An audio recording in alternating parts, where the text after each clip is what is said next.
If you feel your voice are being unheard, then come and connect with us. We are Latwas. Meghalaya Assembly Speaker Thomas S. Sangma presided over a meeting of the High Power Committee today to discuss the construction of a new assembly building in Mount Diang.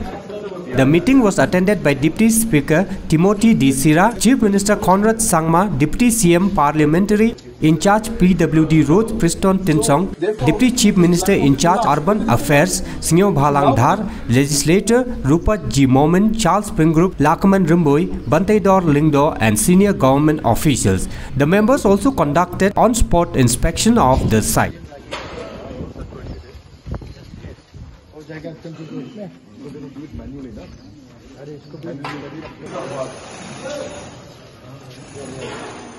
This is going to be the main hall.